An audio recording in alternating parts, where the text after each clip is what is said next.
Bu hikayede sizlere genç bir adamın amcasının Suriyeli karısıyla gece odunlukta yaşadığı korkunç olayları anlatacağım. Hikayeyi dinlerken fikirlerinizi yorum kısmına yazmayı ve videomuzu beğenmeyi lütfen unutmayın. Kanalımızda buna benzer birçok hikaye mevcuttur. Dilerseniz onlara da göz atabilirsiniz. Lafı fazla uzatmadan hikayeyi anlatmaya başlıyorum. Benim adım Kemalettin. Sizlere başımdan geçen bir olayı anlatmak istiyorum.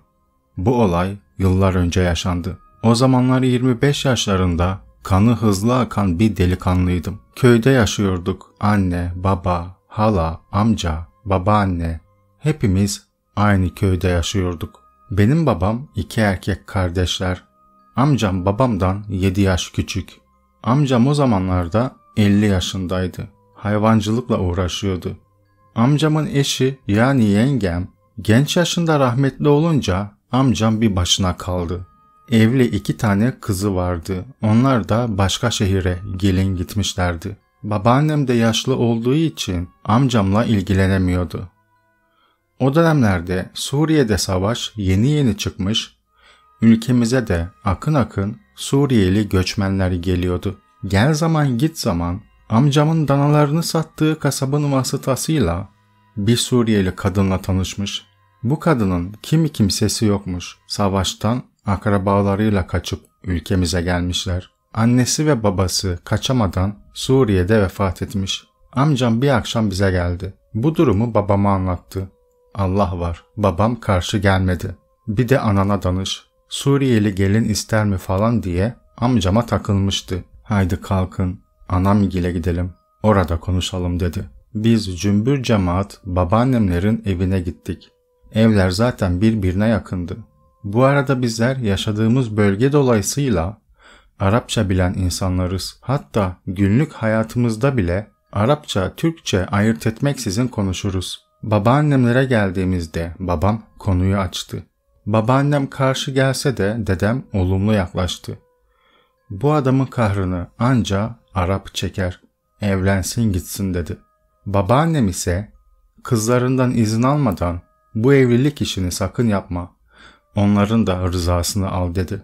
Uzun lafın kısası amcam kafaya koyduğunu yaptı. Herkes onay verince bir hafta sonra Suriyeli kadını babaannemin evine getirdi. Ben böyle yaşlı bir kadın beklerken karşımda çok güzel fiziği olan kömür karası gözleriyle bir kadınla karşılaştım. Kadın 45 yaşındaydı ama görseniz benim diyen kızlara taş çıkartırdı. Gayet hanımefendi birine benziyordu. Oturmasını kalkmasını bilen, diksiyonu düzgün ve sempatikti. Babaannem kadını görünce güzelliği karşısında dili tutulmuş olmalı ki eğer ikiniz de tamam diyorsanız kısa zamanda evlenin. El alemin ağzına laf vermeyin dedi.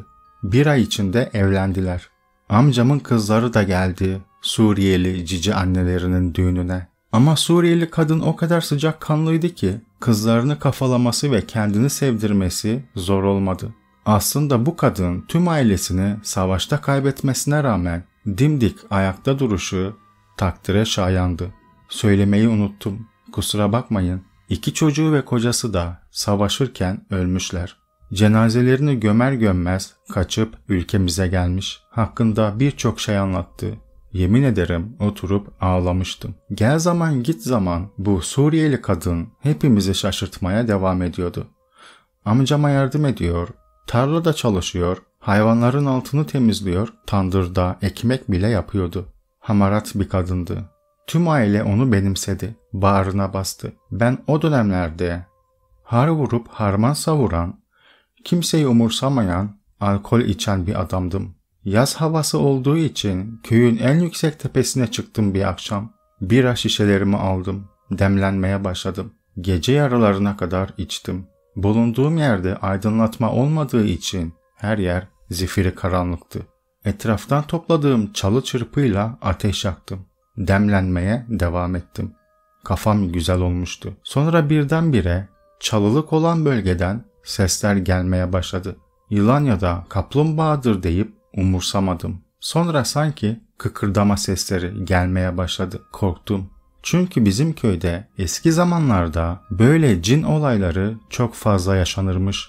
Dedemler ve babamlar hep anlatırdı. Sesin geldiği yere doğru dikkatlice bakınca siyah bir şeyin orada hareket ettiğini gördüm. Besmele çekip bildiğim bütün duaları okumaya başladığımda bir kahkaha sesi geldi. Sonra da o taraftan siyah giyinmiş biri yanıma gelmeye başladı. Bu amcamın Suriyeli karısından başkası değildi. Arapçayla "Senin burada ne işin var?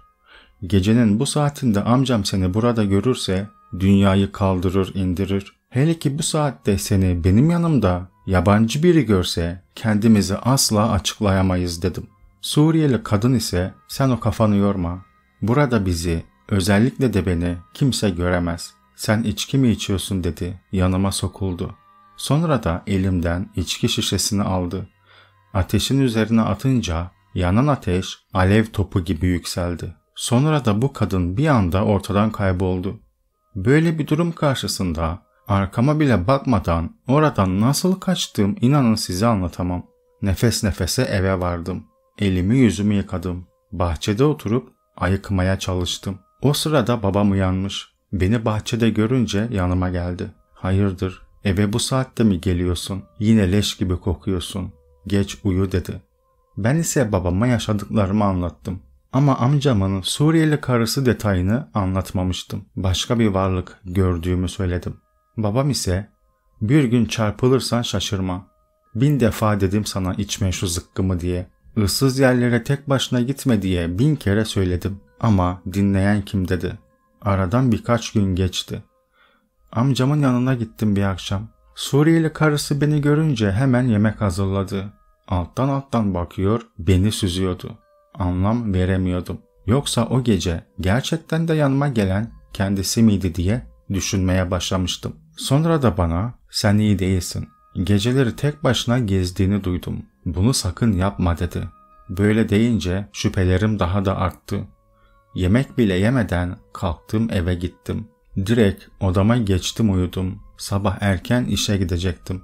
Bu arada ben kaynakçı ustasıyım. Demir doğramacıda çalışıyordum. O gece uyurken deprem olur gibi yatağın sallanmasına uyandım.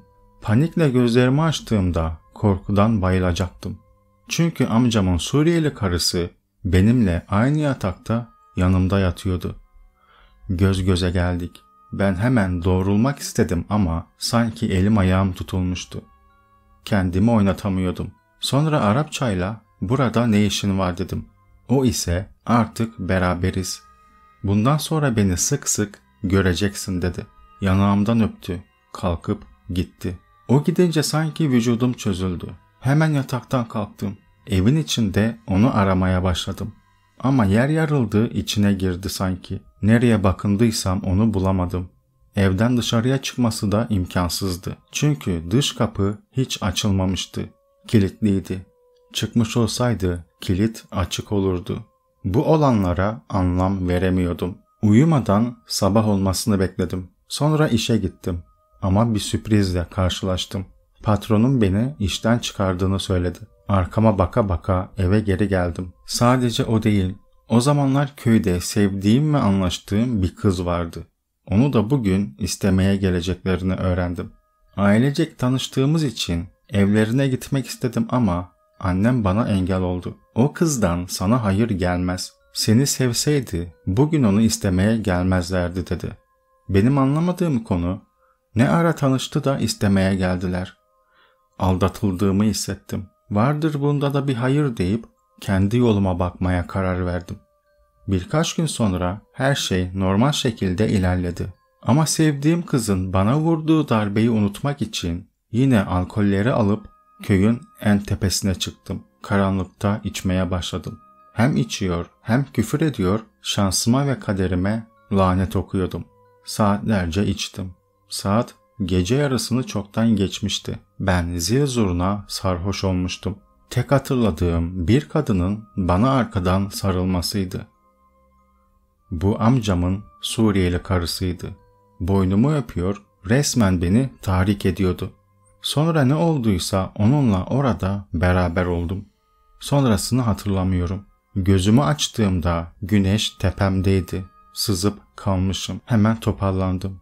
Tek hatırladığım gece amcamın karısıyla beraber olduğumdu. Yediğim bu haltı babam ya da amcam duyarsa beni diri diri toprağa gömerdi.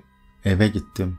Kendimi soğuk suyun altına attım. Sonra da yatağıma geçtim, uyudum. Uyandığımda evde kimse yoktu. Akşam 8 gibiydi. Mutfağa gittim. Kendime kahve koydum. O sırada mutfağın penceresinden dışarıda dolanan bir kadın olduğunu fark ettim. Hemen dışarıya çıktım. Arkası bana dönüktü. Hayvanların olduğu ahıra doğru gidiyordu. Peşinden koştum. Kolundan tutar tutmaz, inanır mısınız? Sanki kızgın bir demire dokunmuştum.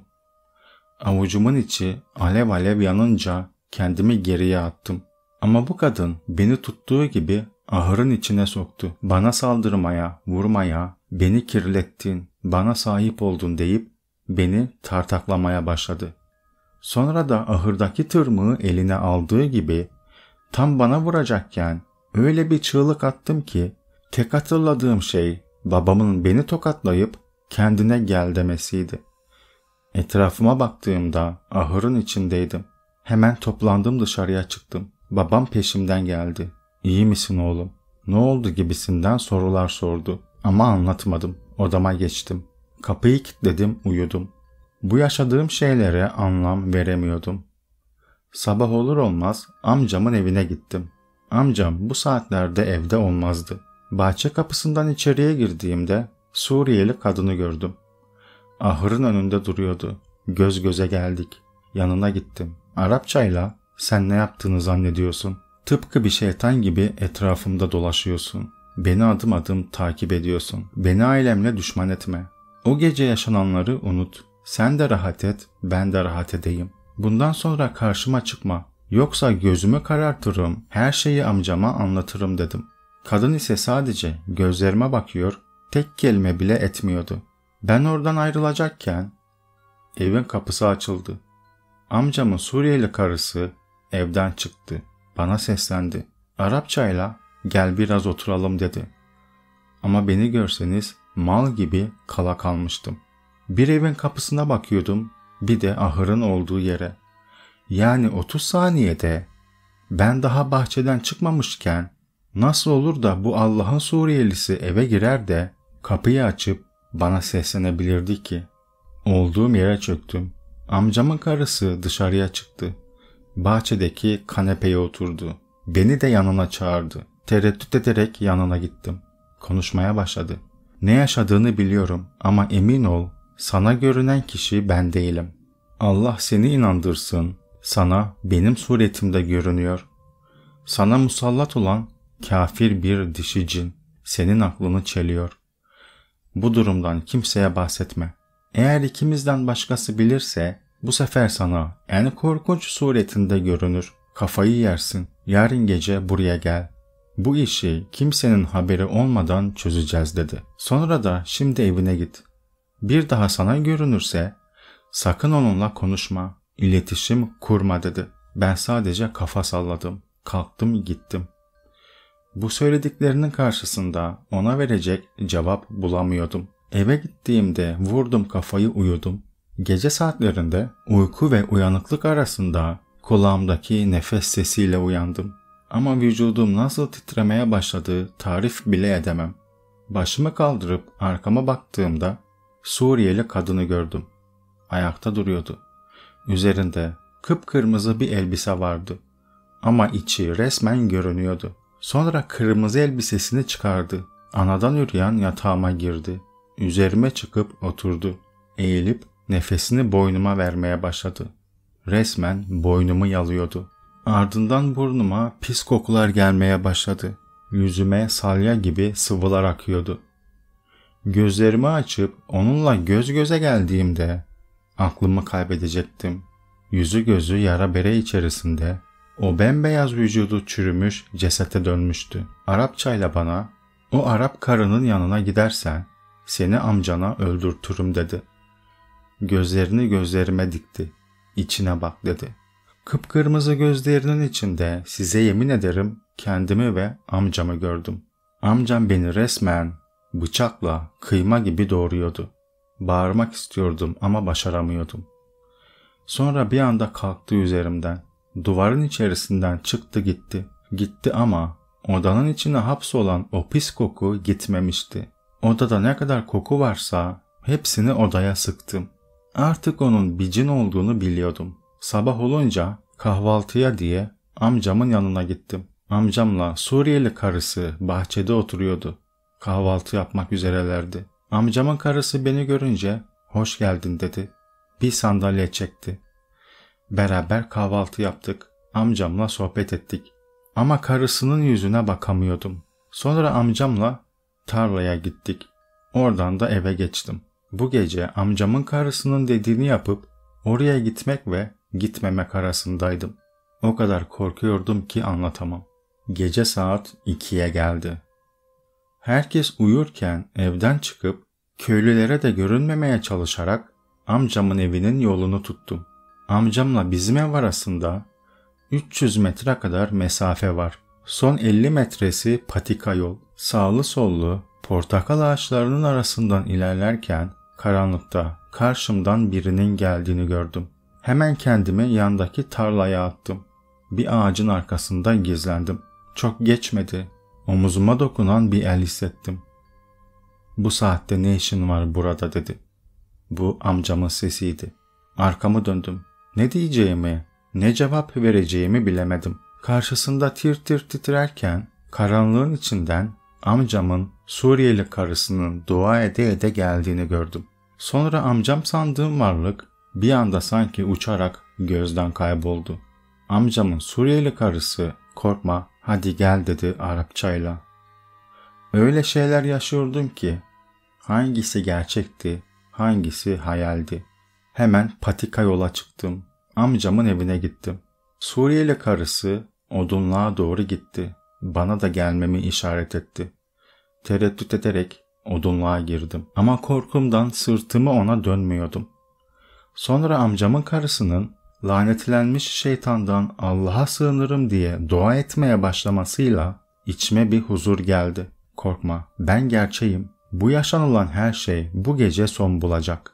Ve her şeyin sebebini sana anlatacağım. Senin yapman gereken şey yere oturman, gözlerini kapatıp olabilecek hiçbir şeyden korkmaman. Sadece dua et. Dilinden Allah'ın adını düşürme" dedi. Kafa salladım. Yere diz çöküp gözlerimi kapattım. Odunluğun içi zifiri karanlıktı. Gecenin ışığı bile içeriye girmiyordu. Amcamın Suriyeli karısı elini başımın üzerine dayadı. Dua etmeye başladı. Bu Arapça değildi. Hiç duymadığım bir dildi. 2 dakika böyle dua etti. Sonra bana "Gözünü sakın açma" dedi. Sanki etrafta bir şeyler yapıyordu. Sonra yine aynı dilde dua ediyordu. Bu sefer karşıma oturduğunu hissedebiliyordum. Belli bir süre sonra odunluğun içinde 3. birinin sesi gelmeye başladı. Ama bu ses boğuk ve çatallı bir sesti. Aynı amcamın karısının dua ettiği dille konuşmaya çalışıyordu. Konuşmaları iyice hararetlenmeye başladı. Sanki birbirlerine güçlerini kabul ettirmeye çalışıyorlardı. Bir anda biri beni boynumdan tuttu. Boğazımı sıkıyor, ben ise ellerimle bu kişiden kurtulmaya çalışıyordum. Ama sanki beni kıllı bir hayvan tutmuş gibi hissediyordum. Her yeri kıllı gibiydi. Vıcık vıcıktı. O anda amcamın karısı öyle bir derecede bağırdı ki resmen odunluğun içinde sert rüzgarlar esmeye başladı. Bir anda beni boğmaya çalışan kişi ya da varlıktan kurtulmuş, kendimi yerde nefes nefese bulmuştum. Amcamın karısı daha bitmedi. "Sakın gözlerini açma" dedi. Ben hemen yere kapaklandım. Başımı gizledim. Bu sefer acı bir tonla sesler gelmeye başladı. Sanki biri odunluğun ortasında amcamın karısına yalvarıyordu. O anda bütün sesler kesildi. Amcamın karısının "Allah'ım sana şükürler olsun" dediğini duyunca gözlerimi açtım. Amcamın Suriyeli karısı yerde oturmuş, halsiz ve bitkin bir haldeydi. Başındaki örtüsü açılmış, saçı başı darmadağın olmuştu. Kendini düzeltmeye çalışıyordu. Bana bakıp gülümsedi. O anda odunluğun kapısı açıldı. Amcam ve babam içeriye girdi. Ben onları burada görünce gerçekten hem çok sevindim hem de çok şaşırdım, çok da korktum. Babam beni yerden kaldırdı. Amcam da karısının elinden tuttu, ayağa kaldırdı. Hadi bakalım eve geçelim dediler. Ben iki şaşkınlığı bir arada yaşıyordum. Eve geçtik. Ben önce lavaboya gittim. Elimi yüzümü yıkadım. Sonra da salona geldim. Amcam ve babam benim gözlerimin içine bakıyordu. Amcamın karısı bana bakarak bir daha ağzına tek damla içki sürersen, şeytanı kendine dost edinirsen sana yardım etmem dedi.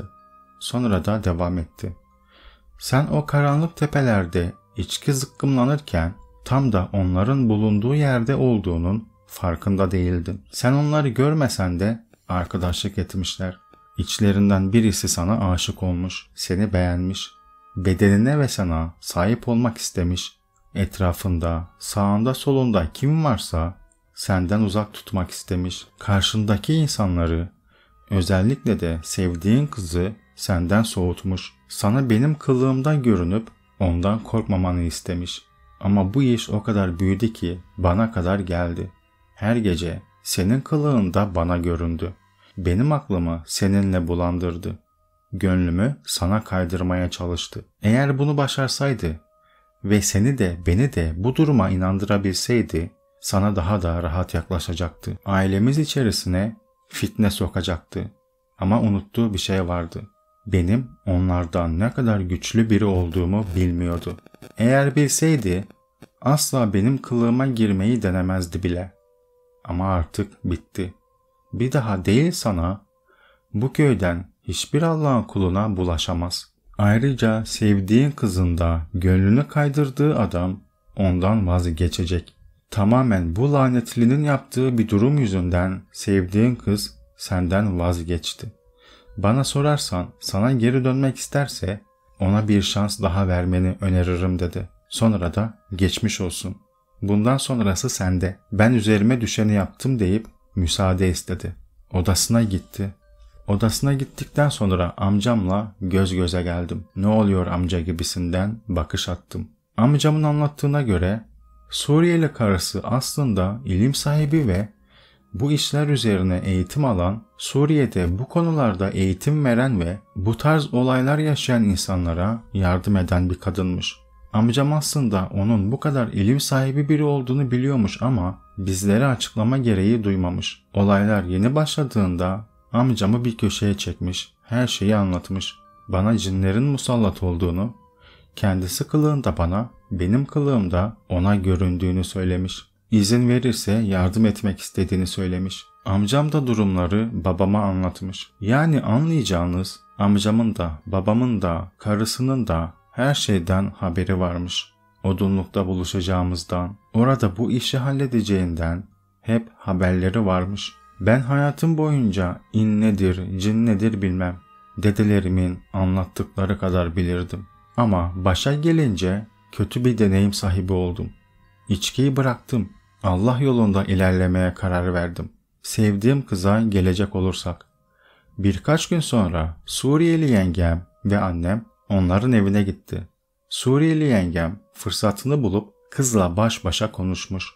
Kız da başına ne geldiyse her şeyi anlatmış. Güya ben bir akşam evlerinin bahçesine gitmişim. Orada kızla konuşup onu istemediğimi, sevmediğimi söyleyip hakaretler etmişim. O da bu yüzden benden ayrılmış. İlk kısmetiyle evlenmeye karar vermiş. Her şey gün yüzüne çıkınca bu olayları köy halkı da duydu. Hatta köyde Suriyeli yengeme büyük saygı göstermeye başladılar. Uykusunda korkan ya da ne bileyim, bu gibi şeyler yaşayan insanlar yengemi ziyaret etmeye başladılar. Sonuç olarak şu anda sevdiğim kızla evliyim. Her şey yolunda çok şükür. Geçtiğimiz günlerde de Suriye'de savaş bitince yengem Suriye'ye gitti. Ailesinin mezarlarını ziyaret edecek. Ayrıca oradaki evlerini kontrol edecekmiş. Zamanında kocasının ve babasının yengemin üzerine yaptığı topraklar varmış. Orada ne var ne yoksa satıp tekrar gelecekmiş. Amcamla yıllardır evli olduğu için yengem Türk vatandaşlığı almıştı. O artık bizden biri. Benim size anlatacağım olaylar bunlardan ibaretti. İnanıp inanmamak sizlere kalmış. Ama unutmayın, bu hayatta her insanın iyi ya da kötü bir hikayesi vardır. Benim kötü hikayem de buydu. Umarım sizin hikayeleriniz benimki kadar korkunç olmaz. Hepiniz Allah'a emanet olun inşallah. Hikayemizin sonuna geldik değerli dostlarım. Videoyu kapatmadan önce beğeni yapmadıysanız lütfen beğeni yapın. Beğenileriniz ve görüşleriniz bizim için çok önemlidir. Şimdiden teşekkür ederim.